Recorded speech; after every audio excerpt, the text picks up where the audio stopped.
Hola, ¿qué tal? Espero te encuentres muy bien. Soy el doctor Emanuel Gálvez, colaboro con la Academia Atenea México y el día de hoy vamos a revisar el tema de hipertensión arterial en el primer nivel de atención. Este es un tema muy importante debido a que es una enfermedad muy frecuente y que debes de conocer muy bien tanto para la práctica clínica diaria como para el examen nacional. La principal bibliografía de donde vamos a basarnos para esta charla va a ser la última actualización de la Guía de Práctica Clínica, Promoción, Prevención, Diagnóstico y Tratamiento de la Hipertensión Arterial en el primer nivel de atención. Como introducción, vamos a decir y tenemos que la hipertensión es el factor de riesgo modificable más común para enfermedad cardiovascular y muerte. La mitad de las personas hipertensas no van a tener como tal un control adecuado. Aquí vamos a hacer unos señalamientos interesantes, ya que respecto a la epidemiología, en México, en adultos mayores de 19 años, esta enfermedad va a tener una presencia en hasta 25.5 millones de personas. De este número de personas, solo el 60% está al tanto de que como tal tiene hipertensión, mientras que un 40% lo ignora. Esto se debe a que es una enfermedad que en estadios iniciales es asintomática, y al ser asintomática, pues muchos pacientes desconocen que se encuentran en estado de hipertensión. De este 60% de personas que saben que tienen hipertensión, solo la mitad de ellos van a tomar un medicamento, es decir, el 30%. Y de este 30%, solo la mitad va a estar dentro de cifras de control terapéutico. Entonces, en realidad, si se dan cuenta, es una cantidad muy pequeña de personas que tienen un control adecuado. Por eso es que es tan importante realizar estrategias de tamizaje, realizar promoción a la salud para la prevención de esta enfermedad y realizar un adecuado diagnóstico y tratamiento para poder prevenir todas las complicaciones. Respecto a la epidemiología, la Encuesta Nacional de Salud y Nutrición de 2016 reporta una prevalencia del 25.5% en adultos mayores de 20 años y más. Respecto a la patogenia de cómo se va a ir dando esta enfermedad, es una enfermedad multifactorial que va a ser el resultado de numerosos factores como factores genéticos, factores ambientales, factores hereditarios, como veremos. Entre los factores de riesgo descritos para esta enfermedad vamos a tener por un lado a la edad, ya que una edad avanzada y a mayor edad hay un aumento en las cifras tensionales. Otro factor de riesgo importante viene siendo la obesidad, ya que puede determinar un aumento en la presión arterial. La historia familiar y el hecho de tener padres con hipertensión arterial también es un factor de riesgo, dado que esta enfermedad va a ser más frecuente, 2 veces más común de hecho, en aquellos sujetos que tienen 1 o 2 padres hipertensos versus aquellos pacientes que no tienen este antecedente familiar. Respecto a la raza, va a ser más común y grave en la raza negra y también va a tener una mayor presencia en asiáticos e hispanoamericanos. Respecto a otros factores de riesgo que también pueden condicionarnos un desarrollo de la hipertensión, va a ser una dieta alta en consumo de sodio. La GPC señala que con una dieta mayor a 3 gramos al día de cloruro de sodio tenemos un riesgo aumentado de padecer esta enfermedad. Por su parte, también el consumo excesivo de alcohol y la inactividad física, como en muchas enfermedades cardiovasculares. Pasando a la cuestión de tamizaje, esta enfermedad, al ser asintomática, pues requiere, y al ser tan prevalente en nuestro país, requiere de un tamizaje que se realice a todos los pacientes mayores de 18 años, independientemente de si tienen antecedente heredofamiliar o si tienen otros factores o no de riesgo cardiovascular. Los objetivos de realizar un tamizaje vienen siendo una detección temprana, un tratamiento oportuno multidisciplinario y evitar ingresos hospitalarios por causas cardiovasculares, porque también es importante la prevención de complicaciones. Respecto a la prevención, las medidas que nos señala la guía de práctica clínica van a ser suspender el tabaco y el alcohol, tener un adecuado control nutricional de nuestro paciente para que no esté en sobrepeso ni en obesidad, promover que el paciente realice una actividad física regular, definiendo a la actividad física regular con al menos 30 a 45 minutos de ejercicio aeróbico moderado o intenso de 5 a 7 días a la semana. Y estos ejercicios pueden ser caminar, correr, andar en bicicleta o nadar. Además de ejercicio de resistencia 2 a 3 veces por semana. Otra medida de prevención va a ser reducir la ingesta de sodio. De hecho, la guía de práctica clínica señala que en pacientes con tratamiento farmacológico se debe reducir la ingesta de sodio a 2000 miligramos de cloruro de sodio, que vienen siendo 5 gramos de sal. Este es un dato importante, han llegado a preguntarlo dentro del examen nacional, por lo tanto te recomiendo que lo tengas muy claro para tu estudio.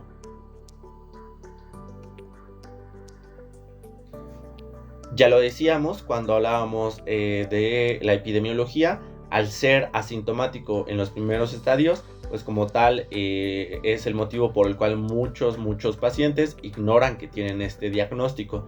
Entonces el cuadro clínico va a ser básicamente asintomático. Respecto al diagnóstico, esta guía nos señala que el monitoreo ambulatorio de la presión arterial es el método de elección. Aquí les puse una imagen. Básicamente el monitoreo ambulatorio consiste en un estudio de 24 horas en el cual se va a realizar mediciones de la presión arterial para ver todo un registro que nos permita realmente delimitar si el paciente tiene cifras elevadas de tensión arterial o no las tiene.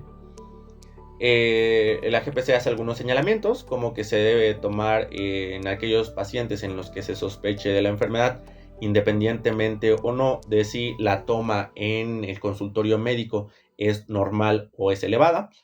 Y también nos hace el señalamiento de que este estudio diagnóstico va a evitar un diagnóstico erróneo y sobre todo evita también el sobretratamiento de personas con hipertensión clínica aislada.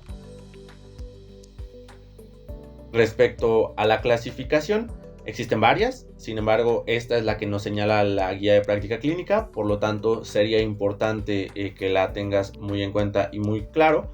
Y también yo te recomiendo pues que sepas también el punto de corte en el cual ya no es una persona que se encuentra con cifras tensionales normales, sino que ya estamos en el estadio 1 de hipertensión, para que puedas definirlo, y especialmente porque existen diversas clasificaciones.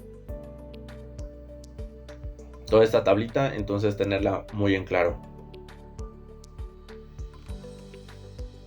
Respecto al tratamiento farmacológico, tenemos aquí varias opciones terapéuticas. Básicamente la guía de práctica clínica no hace una distinción, simplemente nos menciona que se recomienda como tratamiento farmacológico los fármacos de primera línea como los IECAs, los bloqueadores del receptor de angiotensina, los antagonistas del receptor de angiotensina, también los bloqueadores del canal de calcio y los diuréticos tiazídicos. Hay que tener bien en claro cuáles son las metas y cuáles son los objetivos de tratamiento. En aquellos pacientes menores de 80 años, la cifra meta debe ser menor a 140/90. Mientras que en aquellos pacientes con hipertensión arterial más enfermedad cardiovascular o riesgo cardiovascular alto, la meta de control terapéutico debe ser menor a 130/80. Por su parte, en aquellos pacientes que tengan el diagnóstico de hipertensión y el diagnóstico de diabetes, es importante que tengan una meta de tratamiento de menos de 130/80. Específicamente esta cuestión ha llegado a ser preguntada en el examen nacional, por lo cual debes de conocerla muy bien. Básicamente con eso terminaríamos como tal esta pequeña charla sobre hipertensión arterial. Y ahora vamos a hacer algunas preguntas de prueba, pero para que puedas fortalecer tu conocimiento. Pero antes de ello vamos a ver y vamos a hablar un poquito acerca de las técnicas de estudio basadas en la evidencia científica. Te voy a hacer una recomendación. Te recomiendo que leas este artículo, Cómo aprender efectivamente en la Escuela de Medicina, que fue publicado en el Journal de Biología y Medicina de Yale. Aquí te dejo la referencia. Y este artículo está corto y menciona varios de las principales y las mejores técnicas de estudio que son más eficientes. Es decir, aquellas para las cuales se realizaron diferentes estudios que permitieron delimitar cuáles son técnicas que sí son efectivas y cuáles son técnicas que a lo mejor son un poquito menos efectivas. Aquí vamos a tocar y vamos a señalar algunos de los puntos que menciona este artículo muy brevemente, pero te recomiendo, uno, informarte de las técnicas que mencionan ahí, y dos, leerlo completo para que puedas tener este conocimiento claro. Una de las cosas que señala este artículo es el efecto prueba. Ellos señalan que el hecho de examinar o probar el conocimiento va a ser un elemento activo del aprendizaje que va a ser más efectivo que el estudiar el conocimiento de forma repetida y pasiva, como cuando leemos, cuando resumimos o subrayamos. Es por eso que para tu preparación debes de siempre realizar preguntas de prueba, simulacros, simuladores, para que puedas fortalecer ese conocimiento y que no sea solo de una manera pasiva en cuanto a leer o subrayar. Aquí, por poner uno de los ejemplos que señala el artículo, es que realizaron un estudio controlado, aleatorizado en residentes de urgencias y pediatría. Tenían dos grupos y tenían dos temas. Un grupo en el cual hicieron un examen de estatus epiléptico y los pusieron a leer el tema de miastenia gravis, y un segundo grupo en el cual hicieron lo opuesto, y a cada uno de ellos los evaluaban y les daban una retroalimentación, esto con intervalos de 2 semanas, y cada semana y cada intervalo iban aumentando 2 semanas. El estudio duró 6 meses y al final fueron evaluados y se dieron cuenta que aquellos temas y aquellas personas que realizaron su estudio mediante los exámenes o las pruebas con retroalimentación obtuvieron una mejora en el 13% respecto a aquellos que no lo hicieron de esta manera.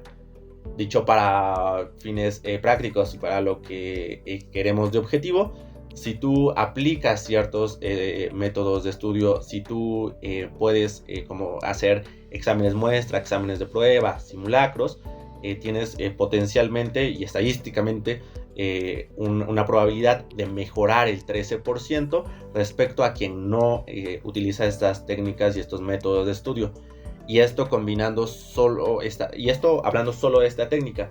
Si la combinas con otras técnicas de estudio basadas en la evidencia científica, pues puedes incrementar tu desempeño académico y tu capacidad de conocimiento y de retener, pues mucho más. Lo que ellos concluyen en esta prueba en particular es que hay una significativamente mayor retención en el largo plazo al hacer exámenes que solo leyendo. Otro de los conceptos de estudio basado en la evidencia es el recuerdo activo. El recuerdo activo básicamente nos señala que mientras más recursos cognitivos y mientras más le cueste al cerebro aprender, es cuando más va a recordar. Yo hago la analogía un poco como con el ejercicio. Mientras más duele, más sirve, dicen. Entonces, un poco así funciona. Mientras más incómodo, mientras más le cuesta a tu cerebro el conocer esta información, va a tener una mayor facilidad para recordarla. Ajá. Entonces, de repente, aquí puse unos ejemplos que me parecieron interesantes o que yo he visto y me han llamado la atención. A mí, personalmente, no me gusta subrayar porque termino subrayando todo el libro. Y esta no es una forma de aprender activa, sino es una forma pasiva de aprender. Otra de las cosas y formas pasivas del aprendizaje viene siendo releer. Si tú relees muchas veces un tema, pues eso no quiere decir que ya te lo sepas. He visto también en Twitter, sobre todo, algunas personas que como parte de su preparación para el examen nacional, ponen muchos post-it y llenan su cuarto, como vemos en la imagen, de este tipo de elementos de estudio. Y sin embargo, esta es una forma pasiva de aprender, y al menos estadísticamente, y al menos lo que nos dice el estudio basado en la evidencia, es que tenemos mejores opciones y tenemos una posibilidad mayor de triunfar y tener éxito si lo realizamos de una forma diferente. Por ejemplo, algunos ejemplos que tendríamos de estudio activo vendrían siendo hacer un resumen, pero a libro cerrado, ¿no? Entonces lees tu tema, terminas de leerlo. Una vez, si es que quisieras hacer un resumen, pues entonces cierra tu libro, cierra tu material de estudio y haz el resumen con lo que te acuerdes. Seguramente te va a costar más y te va a resultar más difícil. Y ese es precisamente el punto. Debe de ser más difícil porque entre más le cuesta a tu cerebro, más fácil lo vas a poder recordar. Otra de las estrategias que podrías utilizar para implementar el recuerdo activo en tu estudio, ya las empezamos a mencionar: hacer exámenes de prueba, hacerte preguntas entre compañeros y también realizar flashcards. Y son estas tarjetitas donde en un lado viene una pregunta y en el otro lado viene una respuesta. Entonces la idea es que primero veas la pregunta y que tú solito en tu mente estés pensando cuál es la respuesta sin verla como tal. Y ya cuando llegues a la respuesta, o si no llegas, entonces la volteas y ya puedes ver como tal si acertaste o no. Es uno de mis métodos de estudio favoritos, y la verdad es que versus solo leer pasivamente pues representa una ventaja muy significativa. Estas no solo son las únicas técnicas de estudio basadas en la evidencia, también hay algunas otras cuestiones interesantes como la repetición espaciada. Simplemente aquí te hago mención de un par y te invito a que te informes más al respecto para mejorar tus técnicas de estudio y poder tener éxito en lo que sea, ¿no? Así vayas a presentar un examen nacional, así vayas a presentar un examen de ingreso a la especialidad, o así vayas a ejercer la medicina general y necesites tener claro muchos conceptos, pues estas son técnicas de estudio que estoy bastante seguro que te van a servir y que te van a ayudar. Ahora sí, vamos a pasar a un par de preguntas sobre el tema de hipertensión. Ok, entonces aquí tenemos la primera. Según la guía de práctica clínica, ¿cuál es la meta de cifras de tensión arterial de control en pacientes con hipertensión arterial y diabetes mellitus? Ahí tenemos las opciones. Opción A, menos de 130/80. Opción B, menos de 140/90. Opción C, menos de 150/90. Y opción D, ninguna de las anteriores. ¿Tú cuál crees que sea la opción correcta? ¿Te acuerdas?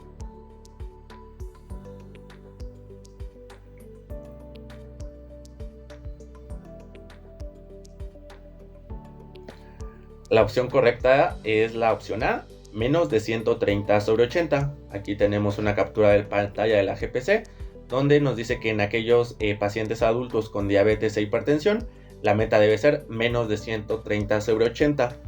Y aquí, más allá de que acertaras o no la pregunta, te invitaría un poco a hacer un cambio de actitud sobre ella, ¿no? De repente podemos pecar de ser un poco duros con nosotros. Entonces, si la tuviste mal, qué bueno, te felicito, porque le costó más a tu cerebro y cuando te equivocas aprendes. Entonces puedes equivocarte ahorita, el día del examen no. Y justamente el hecho de equivocarte y el hecho de reflexionar y ver cuál es la pregunta correcta es una de las técnicas de estudio basadas en evidencia que te van a permitir tener más éxito académico. Entonces, si te equivocaste, qué bueno, y ve estos errores como oportunidades de aprendizaje. La siguiente pregunta que tenemos es: ¿cuál es la ingesta de sodio máxima recomendada en pacientes con hipertensión arterial en tratamiento, que se encuentran en tratamiento farmacológico?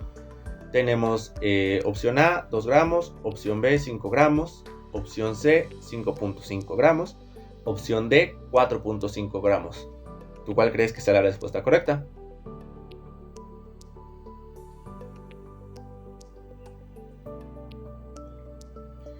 Correcto. La opción correcta es 5 gramos. Y aquí al final agregué también lo de 200 miligramos porque aquí hace un señalamiento la guía de práctica clínica que se debe reducir la ingesta de sodio a 200 miligramos, que vienen siendo el equivalente a 5 gramos de sal. Entonces hay que leer bien la pregunta porque una cosa es cuántos miligramos de sodio y otra cosa es cuántos gramos de sal. Entonces la pregunta fue cuántos gramos de sal, entonces la respuesta viene siendo 5. Y la última pregunta es, según la guía de práctica clínica, ¿cuál es la prevalencia de hipertensión en el adulto? Opción A, 20.5%, opción B, 22%, opción C, 25.5% y opción D, ninguna de las anteriores.